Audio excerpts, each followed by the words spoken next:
ನಮಸ್ಕಾರ ಬಸ್ಸು. ಎಲ್ರು ಹೇಗಿದ್ದೀರಾ? ನಿಮ್ಗೇನ್ ಬಿಡಿ ತುಂಬಾ ಸಖತ್ತಾಗೇ ಇರ್ತೀರಾ. ಮಿಸ್ಟರ್ ಕನ್ನಡಿಗ ಯೂಟ್ಯೂಬ್ ಚಾನಲ್‌ಗೆ ನಿಮ್ಮೆಲ್ಲರಿಗೂ ಮರಳಿ ಸ್ವಾಗತ, ಸುಸ್ವಾಗತ. ಇವತ್ತು ನಾನು ಒಂದು ಮುಖ್ಯವಾದ ವಿಚಾರದ ಬಗ್ಗೆ ನಿಮ್ಮ ಮುಂದೆ ಹಂಚ್ಕೊಳ್ಳೋಣ ಅಥವಾ ನಿಮ್ಮ ಹತ್ರ ಮಾತಾಡೋಣ ಅಂತ ಬಂದಿದ್ದೀನಿ.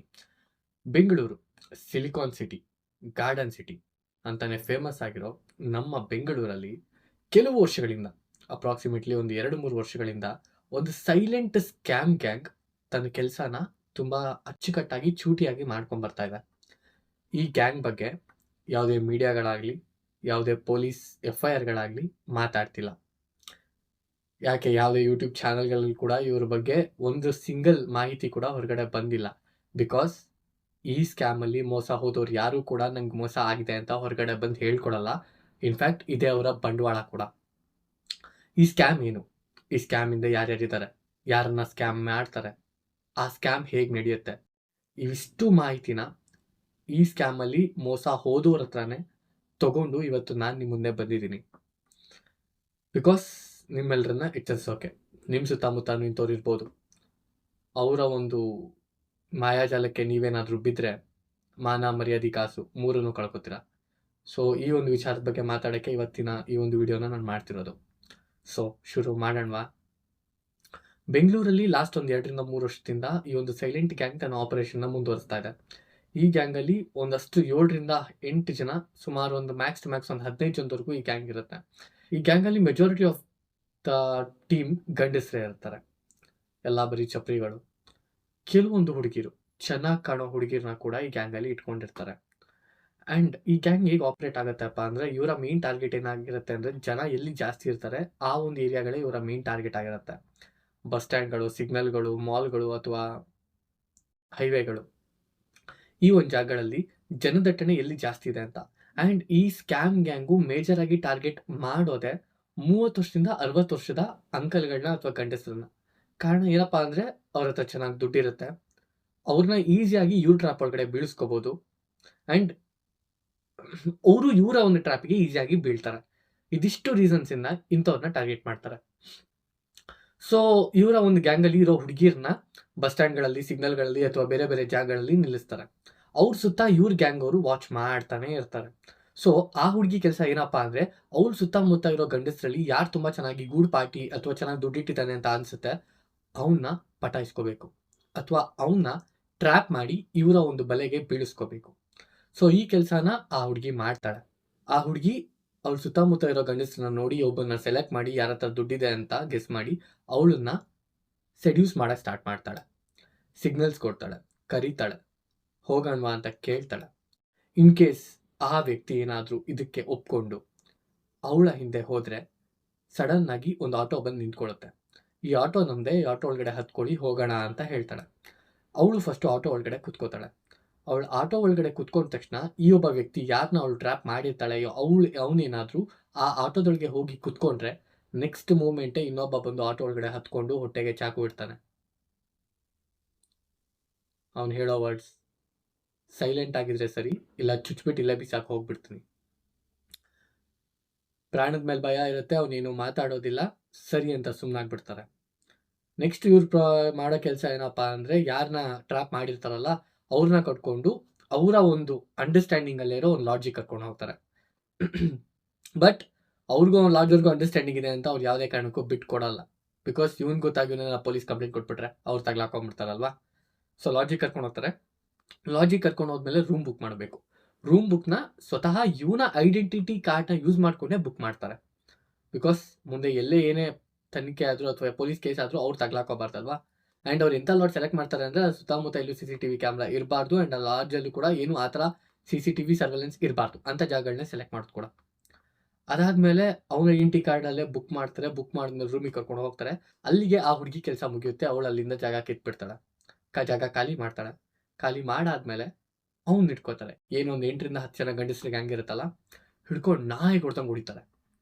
ಅವನ ಹತ್ರ ಇರೋ ಅಷ್ಟು ದುಡ್ಡನ್ನ ಆಚೆ ತೆಗಿಸ್ಬೇಕು. ಇವಾಗ ಅವರ ಸ್ಕ್ಯಾಮ್ನ ಅಸಲಿ ಭಾಗ ಶುರುವಾಗುತ್ತೆ. ಹುಡುಗಿ ಸಿಗ್ತಾಳೆ ಅಂತ ಬಂದವನಿಗೆ ಇಲ್ಲಿ ಧರ್ಮದ ಎಡ್ ಸಿಗುತ್ತೆ. ಸಿಗ್ದಂಗೆ ನಾಯಿ ಹೊಡ್ದಂಗೆ ಹೊಡಿತಾರೆ. ಹೊಡೆದ ಮೇಲೆ ಅವನ ಹತ್ರ ಇರೋ ಅವನಿಗೆ ಆ ಮೂಮೆಂಟಲ್ಲಿ ಅವ್ನ ಪ್ರಾಣ ಉಳಿಸ್ಕೊಳ್ಳೋ ದೊಡ್ಡ ವಿಚಾರ ಆಗಿರುತ್ತೆ. ಸೊ ಆಬ್ವಿಯಸ್ಲಿ ಇರೋ ದುಡ್ಡನ್ನೆಲ್ಲ ಕೊಟ್ಟೆ ಕೊಡ್ತಾರೆ. ಯಾರಾದರೂ ಕೊಟ್ಟೆ ಕೊಡ್ತಾರೆ. ಪ್ರಾಣಕ್ಕಿಂತ ದುಡ್ಡು ಹೆಚ್ಚು ಅಂತ ಯಾರು ಬಿಹೇವ್ ಮಾಡಲ್ಲ. ಬಟ್ ಇವರೆಂಥ ಚಾಲಾಕಿಗಳು ಅಂದರೆ ಅವನ ಹತ್ರ ಇರೋ ದುಡ್ಡು ಕೀಳ್ತಾರೆ ಬಿಟ್ಟರೆ ಅವ್ನ ವಸ್ತುಗಳಾಗಲಿ ಅವ್ನ ಫೋನ್ನಾಗಲಿ ಏನೂ ಮುಟ್ಟೋದಿಲ್ಲ. ಬಿಕಾಸ್ ಅವ್ರಿಗೆ ಬೇಕಾಗಿರೋದು ದುಡ್ಡು ಮಾತ್ರ. ಆ್ಯಂಡ್ ಅವ್ರಿಗೆ ಗೊತ್ತು ಇವ್ನು ಮುಂದೆ ಇದನ್ನ ಎಲ್ಲೂ ಹೋಗಿ ಹೇಳಲ್ಲ ಅಂತ. ಬಿಕಾಸ್ ಯಾವೊಬ್ಬ ಗಂಡಸ್ತಾನೆ ನಾನು ಹುಡುಗಿ ಹಿಂದೆ ಹೋಗಿ ಆಸೆ ಪಟ್ಟೆ, ಅವಳು ನನ್ನ ಸ್ಕ್ಯಾಮ್ ಮಾಡಿಬಿಟ್ರು, ಜನ ಹೊಡೆದ್ಬಿಟ್ರು ಅಂತ ಹೇಳ್ತಾನೆ. ಹೇಳ್ಕೊಂಡ್ರು ಅದು ಹೊರಗಡೆ ಎಲ್ಲಿ ಸೌಂಡ್ ಆಗುತ್ತೆ? ಎಲ್ಲೂ ಆಗಲ್ಲ. ಸೊ ಅವನ ಹತ್ರ ಅಕೌಂಟಲ್ಲಿ ಅಥವಾ ಕೈಯಲ್ಲಿ ಎಷ್ಟು ದುಡ್ಡಿದೆ ಎಲ್ಲ ಕಿತ್ಕೋತಾರೆ. ಇನ್ ಕೇಸ್ ಅವ್ನ ಅಕೌಂಟಲ್ಲಿ ದುಡ್ಡಿದ್ರೆ ಅದನ್ನು ಇವ್ರು ಹೇಗೆ ಕಿತ್ಕೋತಾರೆ ಅಂತ ಅಂದರೆ, ಎಕ್ಸಾಂಪಲ್ ಒಂದು 10,000 ಇದ್ದರೆ 10,000 ಒಬ್ಬನ ಅಕೌಂಟ್ಗೆ ಹಾಕ್ಸ್ಕೊಳ್ಳಲ್ಲ, 10 ಬೇರೆ ಬೇರೆ ಅಕೌಂಟಿಗೆ ಹಾಕ್ಸ್ಕೋತಾರೆ. ಬಿಕಾಸ್ ಅವ್ನು ಮುಂದೆ ಹೋಗಿ ಈ ಥರ ಎಲ್ಲ ಆಗಿದೆ ಅಂದರೆ ಅವ್ನ ಮಾತನ್ನ ಯಾರನ್ನೂ ನಂಬಾರ್ದು ಅಂತ. ಸೊ ಅವನ್ನ ಹೊಡೆದು ಅಲ್ಲೇ ಬಿಟ್ಟು ಹೋಗ್ತಾರೆ. ಅವನು ಮಾರನೇ ಬೆಳಗ್ಗೆ ಅಥವಾ ಅವನಿಗೆ ಎಚ್ಚರ ಆದಾಗ ಯಾವಾಗ ಅವನಲ್ಲಿಂದ ಎದ್ದು ಹೋಗ್ತಾನೆ.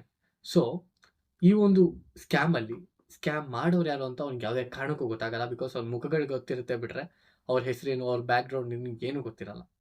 ಆ್ಯಂಡ್ ಈ ಸ್ಕ್ಯಾಮ್ ಆಪರೇಷನ್ ಹೇಗೆ ನಡೆಯುತ್ತಪ್ಪ ಅಂದರೆ, ಇದರಲ್ಲಿ ಎಲ್ಲ ಅವ್ರವ್ರು ಮಾತಾಡ್ಕೊಂಡಿರ್ತಾರೆ. ಬಟ್ ಸ್ಕ್ಯಾಮ್ ಆಗೋನಿಗೆ ಇವರೆಲ್ಲ ಒಂದೇ ಗ್ಯಾಂಗು ಅಂತಲೂ ಗೊತ್ತಿರಲ್ಲ. ಬೆಂಗಳೂರಲ್ಲಿ ರೀಸೆಂಟಾಗಿ ತುಂಬ ಸ್ಕ್ಯಾಮ್ಗಳು ಈ ಒಂದು ಅಂಡರಲ್ಲಿ ನಡೀತಾ ಇದೆ. ಬಿಕಾಸ್ ಜೊಲ್ ಪಾರ್ಟಿಗಳು, ಟೂರಿಸ್ಟ್ಗಳು ಜಾಸ್ತಿ ಆಗಿರೋದ್ರಿಂದ. ಹುಡುಗಿರು ಅಂದ ತಕ್ಷಣ ಜೊಲ್ ಬಿಡ್ಕೊಂಡು ಹೋದರೆ ಈ ಥರ ಸ್ಕ್ಯಾಮ್ಗಳು ಮಾಡೋರಿಗೆ ತುಂಬ ಈಸಿ ಆಗುತ್ತೆ. ಗೊತ್ತು ಇಲ್ಲಿ ಯಾರೇನು ಸಾಚಾಗಳಲ್ಲ, ಬಟ್ ಮೋಸ ಹೋಗೋರು ಎಲ್ಲಿವರೆಗೂ ಇರ್ತಾರೆ ಅಲ್ಲಿವರೆಗೂ ಮೋಸ ಮಾಡೋರು ಮಾಡ್ತಾನೆ ಇರ್ತಾರೆ. ಸ್ವಲ್ಪ ಬುದ್ಧಿ ಬರಲಿ, ಅರ್ಥ ಮಾಡ್ಕೊಳ್ಳಿ. ಬಿಕಾಸ್ ಈ ಒಂದು ಸ್ಕ್ಯಾಮ್ ಗ್ಯಾಂಗ್ ಏನಿದೆ ಇದು ತುಂಬ ಸೈಲೆಂಟಾಗಿ ಬೆಂಗಳೂರಲ್ಲಿ ತನ್ನ ಆಪರೇಷನ್ಸ್ನ ನಡ್ಕೊಂಡು ಬರ್ತಾನೆ ಇದೆ, ಮಾಡ್ತಾನೆ ಇದ್ದಾರೆ ಸ್ಕ್ಯಾಮ್ಗಳನ್ನ. ತುಂಬ ಜನ ಸ್ಕ್ಯಾಮ್ ಆಗ್ತಾನೆ ಇದ್ದಾರೆ. ಬಟ್ ಇದುವರೆಗೂ ಯಾರು ಒಬ್ಬ ಸ್ಕ್ಯಾಮ್ ಆಗಿರೋನು ಕೂಡ ಹೋಗಿ ನನಗೆ ಈ ಥರ ಸ್ಕ್ಯಾಮ್ ಆಗಿದೆ ಅಂತ ಮೀಡಿಯಾ ಮುಂದೆ ಆಗಲಿ ಪೊಲೀಸ್ ಮುಂದೆ ಆಗಲಿ ಹೇಳ್ಕೊಂಡಿಲ್ಲ. ಇನ್ಫ್ಯಾಕ್ಟ್ ಅವ್ರ ಫ್ಯಾಮಿಲಿ ಮುಂದೆ ಎಷ್ಟೊಂದು ಜನ ಹೇಳ್ಕೊಂಡಿರಲ್ಲ. ಯಾರು ತಾನೇ ಒಂದು ಹುಡುಗಿ ಕರೆದ್ಲು, ನಾನು ಅವಳು ಹಿಂದೆ ಹೋದೆ, ದುಡ್ಡು ಕಿತ್ಕೊಂಡು ಕಳಿಸಿದ್ರು ಅಂತ ಹೇಳ್ತಾರೆ. ತುಂಬ ಕಮ್ಮಿ ಜನ ಹೇಳಿದ್ರು ಕೂಡ ಅದು ಸೌಂಡ್ ಆಗಲ್ಲ. ಬಿಕಾಸ್ ಅವನೇನು ದೊಡ್ಡ ಫೇಮಸ್ ಪರ್ಸ್ನಾಲಿಟಿ ಅಲ್ಲ. ಆ್ಯಂಡ್ ಅವ್ರಿಗೆ ಗೊತ್ತು ಈ ಸ್ಕ್ಯಾಮ್ ಆದವ್ರು ಹೊರಗಡೆ ಯಾಕೆ ಹೋಗಿ ಮಾತಾಡಲ್ಲ ಅಂದರೆ, ಈ ಥರ ಸ್ಕ್ಯಾಮ್ ಆಗಿದೆ, ಈ ಥರ ಮೋಸ ಹೋಗಿದ್ದೀನಿ ಅಂತ ಗೊತ್ತಾದರೆ ನೀನು ಸರಿ ಇಲ್ಲ, ಹುಡುಗಿಯಿಂದ ಹೋಗಿದ್ಯಾ, ಅದಕ್ಕೆ ನಿಂಗೆ ಆಗಬೇಕಾಗಿದೆ ತಗೋ ಅಂತ ಹೇಳ್ತಾರೆ ಜನ ಅಂತ. ಇದೇ ಭಯದಿಂದ ಸ್ಕ್ಯಾಮ್ ಆಗಿರೋನು ಕೂಡ ನಂಗೆ ಸ್ಕ್ಯಾಮ್ ಆಗಿದೆ ಅಂತ ಹೇಳೋದು ಕೂಡ ಭಯ ಪಡ್ತಾನೆ. ಆ್ಯಂಡ್ ಇದರಲ್ಲಿ ನೀವು ಒಂದು ವಿಷಯನ ಯೋಚನೆ ಮಾಡಲೇಬೇಕು. ಇದರಲ್ಲಿ ಯಾರು ಮೋಸ ಹೋಗ್ತಿದ್ದಾನಲ್ಲ ಅವ್ನು ಮಾತಾಡ್ತಿರೋದು ಅಥವಾ ಅವನು ಮಾಡ್ತಿರೋದು ಸರಿ ಅಂತ ಕೂಡ ನಾನು ಹೇಳ್ತಿಲ್ಲ. ಆ್ಯಂಡ್ ಸ್ಕ್ಯಾಮ್ ಮಾಡ್ತಿರೋರು ಕೂಡ ಮಾಡ್ತಿರೋದು ತಪ್ಪು ಅಥವಾ ಸರಿ ಅಂತ ನಾನು ಹೇಳ್ತಿಲ್ಲ.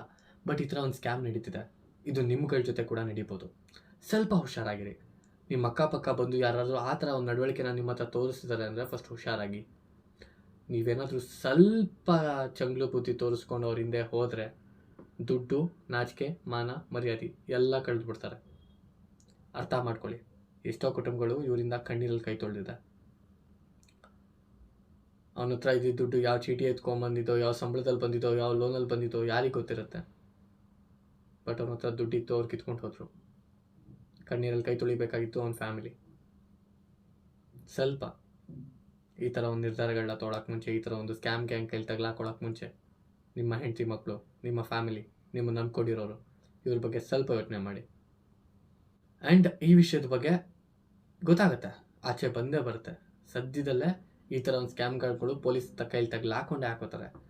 ಬಟ್ ತಗಲಾಕೊಳ್ಳೋಕ್ಕಿಂತ ಮುಂಚೆ ಅವರು ಎಷ್ಟೊಂದು ಜನ ಸ್ಕ್ಯಾಮ್ ಮಾಡಿದ್ರೆ ಆ ಸ್ಕ್ಯಾಮಲ್ಲಿ ನೀವು ಇರಬಾರ್ದು ಅನ್ನೋ ಒಂದು ಕರ್ಟಸಿ ಮತ್ತು ಕನ್ಸರ್ನ್ ಇವೆಷ್ಟೇ ನಂದು. ಅರ್ಥ ಮಾಡ್ಕೊಳ್ಳಿ. ಗೊತ್ತು ಈ ವಿಡಿಯೋ ನೋಡಿದ್ಮೇಲೆ ಒಂದಷ್ಟು ಜನ ಬರ್ತೀರಾ, ನೀನು ಯಾವನು ಹೇಳೋಕ್ಕೆ ಹಂಗೆ ಹಿಂಗೆ ಅಂತ ನನ್ನ ಮೇಲೆ ಎಗರು ಬೀಳ್ತೀರಾ. ಈ ಥರ ಒಂದು ವಿಚಾರ ನಡೀತಿದೆ, ಅದು ನನ್ನ ಗಮನಕ್ಕೆ ಬಂದಿದೆ. ನನ್ನ ಗಮನಕ್ಕೆ ಬಂದಿರೋದನ್ನ ನಾನು ನಿಮಗೆ ಹೇಳಬೇಕು, ಹೇಳ್ತಾ ಇದ್ದೀನಿ, ಹೇಳಿದ್ದೀನಿ ಅಷ್ಟೇ. ಅರ್ಥ ಮಾಡ್ಕೊಳ್ಳಿ. ಪ್ರಪಂಚದಲ್ಲಿ ಸಿಗೋರೆಲ್ಲ ಒಂದೇ ಥರ ಇರಲ್ಲ. ದುಡ್ಡು ಕಿತ್ಕೊಂಡು ಕಳಿಸ್ತಿದ್ದಾರೆ ಸರಿ, ಏನಾದರೂ ಹೆಚ್ಚು ಕಮ್ಮಿ ಆಗಿ ಒಂದು ಹೊಡ್ತಾ ಬಿದ್ದು ಅವ್ನ ಪ್ರಾಣ ಹೋದರೆ ಯಾರು ಹೊಣೆ? ಆ ಕುಟುಂಬಕ್ಕೆ ಯಾರು ಹೊಣೆ? ಅವ್ನು ನಂಬ್ಕೊಂಡಿರೋರಿಗೆ ಯಾರು ಹೊಣೆ? ಯಾರೂ ಬರಲ್ಲ. ತುಂಬ ದೊಡ್ಡ ವ್ಯಕ್ತಿ ಒಂದು ಮಾತು ಹೇಳಿದ್ದಾರೆ, ತಲೆ ಹಿಡಿದು ತಲೆ ಹೊಡೆದು ಮಾತ್ರ ಬದುಕಬೇಡಿ, ಹೆಂಗಾರು ಬದುಕಿ ಜೀವನದಲ್ಲಿ ಉದ್ಧಾರ ಆಗ್ಬಿಡ್ತೀರಾ ಅಂತ. ದುಡ್ಡು ಜೀವನಕ್ಕೆ ಬೇಕು. ರೋಡಲ್ಲಿ ನಿಂತ್ಕೊಂಡು ಮೈ ಮಾರ್ಕೊಂಡು ಜೀವನ ಮಾಡೋರು ಕೂಡ ದುಡ್ಡು ಸಂಪಾದಿಸ್ತಾರೆ. ಅವ್ರು ಸಂಪಾದಿಸೋದು ದುಡ್ಡೇ ಇದಕ್ಕಿಂತ ಎಷ್ಟೋ ನಿಯತ್ತಾಗಿರುತ್ತೆ. ಈ ಥರ ಕೆಲಸ ಮಾಡಿಕೊಂಡು ಛೀ ಥೂ ಕಸ ತಿನ್ನೋ ಕೆಲಸನೇ ಮಾಡ್ತಿರೋದು. ಭಗವಂತ ಎಲ್ಲರೂ ನೋಡ್ಕೋತಾನೆ, ಒಂದು ದಿವಸ ನಿಮ್ಮ ಮೇಲೆ ಕಂಡುಬಿಡ್ತಾರೆ. ಆ್ಯಂಡ್ ಈ ವಿಡಿಯೋನ ಯಾರ್ಯಾರು ನೋಡ್ತಾ ಇದ್ದೀರಾ ಅವ್ರಿಗೆಲ್ಲ ನಾನು ಹೇಳೋದಿಷ್ಟೇ, ಹುಷಾರಾಗಿರಿ. ನಿಮ್ಮ ಸುತ್ತಮುತ್ತ ಕೂಡ ಇಂಥವ್ರು ಬರ್ಬೋದು, ಇರ್ಬೋದು, ನಿಮ್ಮನ್ನೇ ಟಾರ್ಗೆಟ್ ಮಾಡ್ತಿರ್ಬೋದು. ಯಾರಿಗೆ ಗೊತ್ತು. ಅವ್ರ ಕೈಲಿ ತಗಲಾಕೊಂಡ್ರೆ ಹೇಳದ್ನಲ್ಲ, ನೀವೆಷ್ಟೇ ಸ್ಟ್ರಾಂಗ್ ಆಗಿದ್ರು, ಬಲಭೀಮನ್ ತಮ್ಮ ಆಗಿದ್ರು ಕೂಡ 10 ಜನ ಮುಂದೆ ನಿಂತಾಗ ಬಗ್ಲೇಬೇಕಾಗತ್ತೆ. ಒಬ್ಬ ಮನುಷ್ಯ ಹಾಳಾಗಕ್ಕಾಗಲಿ ಉದ್ದಾರಕ್ಕಾಗಲಿ ಒಂದು ಹೆಣ್ಣು ಮುಖ್ಯವಾದ ಕಾರಣ ಅಂತ ತುಂಬ ಜನ ಹೇಳ್ತಾರೆ. ಬಟ್ ಈ ಸ್ಕ್ಯಾಮಲ್ಲಿ ಅದು ತುಂಬ ಎವಿಡೆಂಟಾಗಿ ಕಾಣುತ್ತೆ. ಹುಷಾರಾಗಿರಿ. ನಿಮ್ಮ ಫ್ಯಾಮಿಲಿಯಲ್ಲಿ ಕೂಡ ಯಾರಾದರೂ ಈ ಥರ ಸ್ಕ್ಯಾಮ್ ಆಗಿರ್ಬೋದು ಅಥವಾ ಮುಂದೆ ಆಗ್ಬೋದು ಕೂಡ. ಅವ್ರನ್ನ ಸ್ವಲ್ಪ ಎಚ್ಚರಿಸಿ. ಯಾರ ಮನೇಲಾಗ್ಲೇನು, ಜೀವ ಜೀವನೇ, ಮರ್ಯಾದೆ ಮರ್ಯಾದೆನೇ. ಇದಿಷ್ಟು ಹೇಳ್ತಾ ಇವತ್ತಿನ ವಿಡಿಯೋನ ಇಲ್ಲಿಗೆ ಮುಗಿಸ್ತಾ ಇದ್ದೀನಿ. ನಾನು ಆಡಿದ ಮಾತಲ್ಲಿ ಏನಾದರೂ ತಪ್ಪಿದ್ರೆ ದಯವಿಟ್ಟು ಕ್ಷಮಿಸಿ. ಈ ಒಂದು ಸ್ಕ್ಯಾಮ್ ಬಗ್ಗೆ ನಿಮಗೆ ತಿಳಿಸ್ಬೇಕು ಅನ್ನೋ ಉದ್ದೇಶ ಅಷ್ಟೇ ನಂದು, ಇನ್ನೇನಿಲ್ಲ. ಮತ್ತೆ ಸಿಗೋಣ ಮುಂದಿನ ವಿಡಿಯೋದಲ್ಲಿ. ಟಿಲ್ ದೆನ್ ನಮ್ಮನ್ನು ಸ್ವಲ್ಪ ಮಿಸ್ ಮಾಡ್ಕೋತಾರಿ. ನಮ್ಮ ಚಾನಲ್ನ ನೋಡಿ ಕಂಟೆಂಟ್ ಇಷ್ಟ ಆದರೆ ಸಬ್ಸ್ಕ್ರೈಬ್ ಮಾಡ್ಕೊಂಡು ಸಪೋರ್ಟ್ ಮಾಡಿ. ಮತ್ತೆ ಸಿಗೋಣ ಮುಂದಿನ ವಿಡಿಯೋದಲ್ಲಿ. Till then keep missing us. ಬಾಯ್.